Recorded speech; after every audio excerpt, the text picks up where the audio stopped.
নমস্কার বন্ধুরা, কেমন আছেন সকলে? আশা করি অনেক ভালো আছেন আর আমিও অনেক ভালো আছি। আজকে একটি নতুন রেসিপি নিয়ে চলে আসলাম। আজকে বানাতে চলেছি কুমড়ো পাতায় চেলা মাছ ভাপা।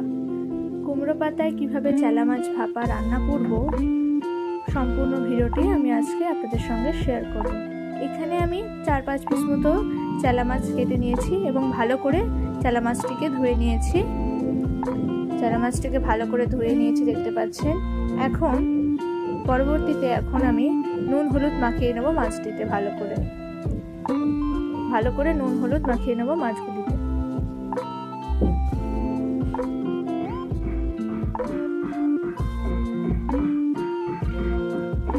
ভালো করে গায়ে ভালো করে মাখিয়ে নেব নুন হলুদ। এর পরবর্তীতে এখন আমি আদা নিয়েছি, আদাগুলোকে থেতো করে নেব, থেতো করে এখন বেটে নেব। আদাগুলোকে ভালো করে থেতো নেওয়ার পর দেখে নিন এরকম হয়েছে। পরবর্তীতে এখন সর্ষে আর লঙ্কা বেটে নেব। সর্ষে নিয়েছি আর এখানে 3টে কাঁচা লঙ্কা নিয়েছি।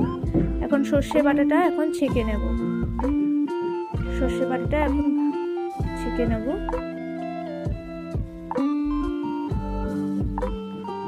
পুরো সর্ষেটা ছেঁকে নেব, যেটা থাকবে অবশিষ্ট অংশটি ওটা রেখে দেবো পাশে। এই যে এরপর দিয়ে দেবো হচ্ছে আদা বাটাটা।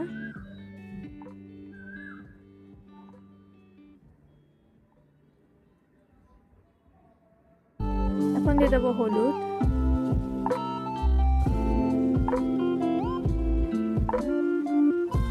এখন দিয়ে দেবো সামান্য পরিমাণে লবণ,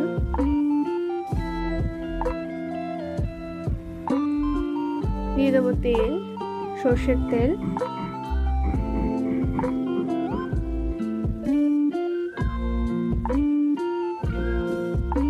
এখন দিয়ে দেবো সামান্য পরিমাণে চিনি, দিয়ে সম্পূর্ণ মিশ্রণটিকে ভালো করে মেখে নেব।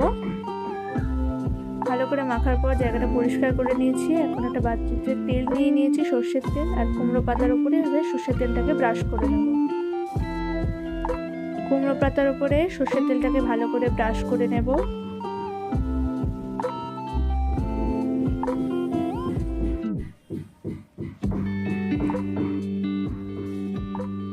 এখন মাছটা ওই মিশ্রণের উপরে দিয়ে এখন ভালো করে গায়ে লাগিয়ে দিয়ে কুমড়ো পাতার মাঝখানে দিয়ে দেব। এখন পাতাটাকে মুড়িয়ে নেব, ভালো করে মুড়িয়ে নিয়ে সাদা সুতো দিয়ে বেঁধে দেবো।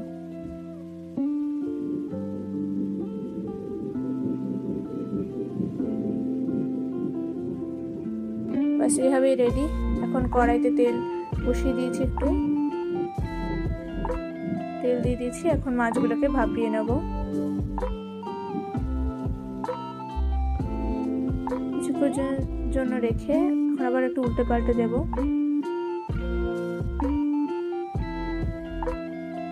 ব্যাস আমাদের কমপ্লিট। এই যে এখন মাছটা খুলে আমি আপনাদেরকে দেখিয়ে দিচ্ছি কত সুন্দর হয়েছে দেখতে, খেতেও অসম্ভব।